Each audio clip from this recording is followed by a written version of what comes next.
எப்படியாவது யமுனாவை இப்போவே கூட்டிகிட்டு போயிடு அப்படின்னு சொல்லிட்டு சொல்லிட்டு இருக்காரு நிவின் வந்து குமரன் கிட்ட. குமரனும் வந்து சொல்கிறத கேள்றா அப்படின்னு சொல்லிட்டு சொல்லிட்டு இருக்கும்போது இங்கே விஜய் கால் பண்ணி வந்து சொல்கிறாரு, இந்த மாதிரி கொடுக்க சொல்லி நம்ம வந்து காவேரி கிட்ட ஃபோனை. ஆனால் வந்து காவேரி இங்கே இல்லை, ஊருக்கு போகிறான்ற விஷயத்த சொல்கிறாரு. அதை கேட்டு அதிர்ச்சி அடைகிறாரு நம்ம விஜய். இங்கே வந்து அட்வைஸ் பண்ணிகிட்டே இருக்காரு நிவின்க்கு குமரன். சரி சொன்னால் கேளுடா, யமுனா வந்து தப்பு பண்ணுறாதான், நான் இல்லைன்னு சொல்லலை, ஆனால் யமுனாவுக்கு நான் சொல்லி புரிய வைக்கிறேன், யமுனா இதுக்கப்புறம் இப்படிலாம் நடந்துக்க மாட்டா உங்ககிட்ட அப்படின்னு சொல்லிட்டு சமாதானப்படுத்திட்டு இருக்காரு நிவினை குமரன். இங்கே வந்து விஷயம் கேள்விப்பட்டு வந்து முதல்ல காவேரி போய் பார்க்கணும், காவேரி ஏன் இப்படிலாம் பண்ணுறா அப்படின்னு சொல்லிட்டு காவேரி தடுத்து நிறுத்ததுக்காக விஜய் வந்து கிளம்புறாரு. அப்போ வந்து வெண்ணா என்ன பண்ணுறாங்க, இந்த மாதிரி என்னால் தான் காவேரி ஊரை விட்டு போகிறா அப்படின்னு நடந்த விஷயத்தை எல்லாத்தையுமே சொல்கிறாங்க. அதை கேட்டு விஜய் வந்து நல்லா திட்டி விடுறாரு. நீ இப்படி பண்ணுவேன் நினச்சி கூட பார்க்கல அப்படின்னு சொல்லிட்டு சமயம் வெள்ளாவை திட்டுறாரு. சரி கவலைப்படாத விஜய், கண்டிப்பாக நான் காவேரி உங்க கூட சேர்த்து வைக்கிறேன்னு சொல்லிட்டு வெள்ளாவும் வாக்கு கொடுக்குறாங்க. அதன்படி வெள்ளாவும் நம்ம விஜயும் காவேரி இருக்க இடத்துக்கு போகிறாங்க. அங்கே காவேரி பஸ்ஸில் ஏறி போயிட்டாங்கன்ற மாதிரி வந்து பார்க்குறாங்க. பார்த்து அதிர்ச்சி அடைஞ்சாங்க. பார்த்தா காவேரி அப்போ தான் வாட்டர் பாட்டில் வாங்கிட்டு இன்னொரு பஸ்ஸில் ஏறதுக்காக வராங்க. கரெக்டாக காவேரியை பார்த்துடுறாங்க நம்ம வந்து வெண்ணிலா. வந்து காவேரி கூப்பிட்றாங்க. காவேரி அதிர்ச்சி அடைகிறாங்க. வெண்ணிலா நீ எதுக்கு இந்த நிலைமையில் இங்கே வந்து அப்படின்றாங்க.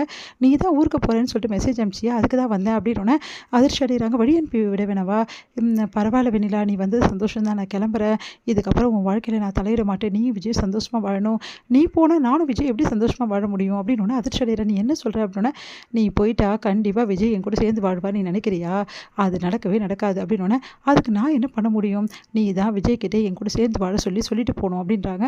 அதை கேட்டு பயங்கரமாக அதிர்ச்சி அடைகிறாங்க. நீ என்ன சொல்கிற, அப்படிலாம் என்னால் எதுவும் சொல்லிட்டு போக முடியாது, என்னடா அநியாயமாக இருக்குது, நீ போனீன்னா விஜய் கூட நான் சேர்ந்து வாழ்றதுக்காக நீ உன்னை போக சொல்கிறேன், அப்புறம் நீ போயிட்டு விஜய் கூட நான் சேர்த்து வைக்கலான்னு என்ன அர்த்தம், அதெல்லாம் என்னால் முடியாது வெண்ணிலா, உன்கிட்ட நான் என்ன வந்து சொன்னேன், நான் விஜய் வாழ்க்கையிலேருந்து விலகுவேன்னு சொல்லிட்டு தான் உங்ககிட்ட நான் சத்தியம் பண்ணேன், நீ உண்மையை சொல்லுன்னு சொல்லிட்டு.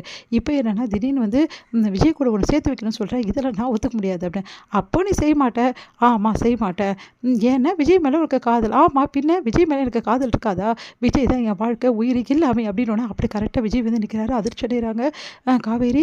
உன்னை வந்து இப்போ சொல்லு, விஜய் தானே உன் உயிர், விஜய் தானே உனக்கு எல்லாமே, அப்படியே விஜய் விட்டுட்டு போகிற அப்படின்னோன்னா அப்படியே அதிர்ச்சியாக வந்து பார்க்குறாங்க விஜயை. அது வந்து விஜய் அப்படின்னோடனே விஜய் செமையாக முறைச்சிட்டு அப்படியே டென்ஷனாக நிற்கிறாரு. உடனே வந்து ஏன்னா எனக்கு கொடுத்த சத்தியத்தால் போகிறேன் அவ்வளோதானே, மற்றபடிலாம் விஜய் கூட வாழணும் தானே நீ ஆசைப்பட்ற, எனக்கு சத்தியம் பண்ணி கொடுக்குறது, அதுக்கப்புறமா வந்து விஜய் வாழ்க்கையில் நம்ம இருந்தால் அவருக்கு கஷ்டமாக வருது, இதுக்காக தானே போகிற அப்படின்னோடனே அப்படியே அதிர்ச்சியாக பார்க்குறாங்க. இங்கே பார், எனக்கு எந்த பிரச்சனையும் இல்லை, நீயும் விஜயும் சேர்ந்து வாழுதான் நானும் விரும்புகிறேன், ஏன்னா என்னோட காதலனே எனக்கு திருப்பி குத்தினா எனக்கு சந்தோஷம், உன் புருஷனை எனக்கு திருப்பி குத்தினா எனக்கு என்ன சந்தோஷம் கிடைக்க போகுது, அவர் ஒன்றே நினச்சிட்டு என் கூட வாழ்ந்தாலும் ஒன்று தான், வாழாமல் இருந்தாலும் ஒன்று தான், அதனால் விஜய் உன் கூட வாழ்கிறது தான் கரெக்டு காவேரி, எப்போ உன் குழந்தை வந்து உனக்கு வயிற்றில் வந்துச்சோ அப்போவே நான் முடிவு பண்ணிட்டேன் விஜய் கூட நீ தான் வாழணும்னு, அதனால் எனக்கு எந்த பிரச்சனையும் இல்லை காவேரி, நீ விஜய் கூட வாழு அப்படின்றாங்க. அதை கேட்டு அப்படியே விஜய்க்கு வந்து ஒன்றும் புரியாமல் அப்படியே பார்த்துட்டே இருக்காரு. காவேரிக்கு சந்தோஷம் தாங்க முடியல. அப்படியே விஜய் கிட்ட போய் மன்னிப்பு கேட்க போகிறாங்க. ஆனால் விஜய் மூஞ்சி திருப்பிக்கிறாரு. இதுக்கப்புறம் உங்ககிட்ட பேசவே மாட்டேன், விட்டுட்டு போகணும்னு நினச்சல, சாரி விஜய் அப்படின்றாங்க. அப்படியே 2 பேரும் கட்டிக்கிறாங்க. இவங்கள பார்த்துட்டு வந்து வெண்ணா வந்து அப்படியே மனசு இல்லாமல் அப்படியே நிற்கிறாங்க. விஜய் வந்து காவேரி கிட்ட சண்டை போடுறாரு. காவேரி சமாதானப்படுத்துகிறாங்க. அடுத்து 2 பேருமே வந்து சமாதானம் ஆயிடுறாங்க. 3 பேருமே சேர்ந்து வீட்டுக்கு போகிறாங்க. இங்கே வந்து என்னடா காவேரி கூட்டிகிட்டு வந்திருக்கா, அதுவும் ட்ரெஸ் எல்லாம் எடுத்துகிட்டு வந்திருக்கா, இங்கே தங்க போகிறாளா அப்படின்னா, ஆமாம் தாத்தா இங்கே தான் தங்க போகிறா அப்படின்னு, சரி சந்தோஷம்டா அப்படின்றாரு.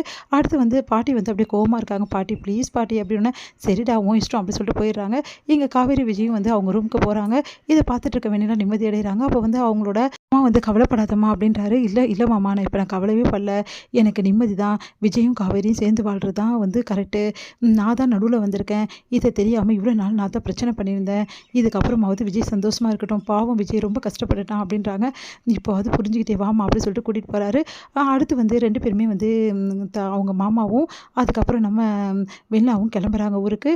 இதை பார்த்துட்டு காவேரிக்கு ஒன்றும் புரியல, என்ன இவங்க 2 பேர் கிளம்புறாங்க அப்படின்னோடனே, நாங்கள் எப்போ கிளம்புறதுக்காக முடிவு பண்ணிட்டோம், அதனால் இதுக்கப்புறம் வந்து உன் வாழ்க்கையில் நான் தலையிட மாட்டேன், நான் இங்கே இருந்தால் டென்ஷன் தான் எல்லாருக்கும், என் மாமா வேற என்ன நான் இல்லாமல் இருக்க மாட்டார், என்னை கூப்பிட்றாரு, அதனால் நான் ஊருக்கு போகிறேன் காவேரி, இதுக்கப்புறம் நீயும் வந்து விஜயும் சந்தோஷமாக வாழணும், அதுக்கப்புறம் உங்களுக்கு பிறக்க போகிற குழந்தைய வந்து பார்க்கணுன்னு எனக்கு ஆசையாக இருக்குது, குழந்தை பிறந்தா சொல்கிறியா, நான் வந்து பார்க்குறேன் அப்படின்றாங்க. ஏமா வெண்ணிலா அப்படின்னு சொல்லிட்டு சொன்னோன்னே சரி ஓகே அப்படி சொல்லிட்டு 2 பேருமே கிளம்புறாங்க. அவங்க மாமாவும் வெண்ணிலாவும் இவங்க கிளம்பி போகிறத பார்த்துட்டு அப்படியே நிற்கிறாங்க விஜய் காவேரி அவங்க வீட்டில் எல்லாருமே. அப்பாடா எப்படியோ கிளம்பி போயிட்டா அப்படின்னு சொல்லிட்டு நிம்மதி அடைகிறாரு தாத்தாவும் வந்து விஜயும் வந்து நல்ல காலம் எல்லா பிரச்சனையும் முடிஞ்சுது அப்படின்னு சொல்லிட்டு நிம்மதி அடைகிறாங்க.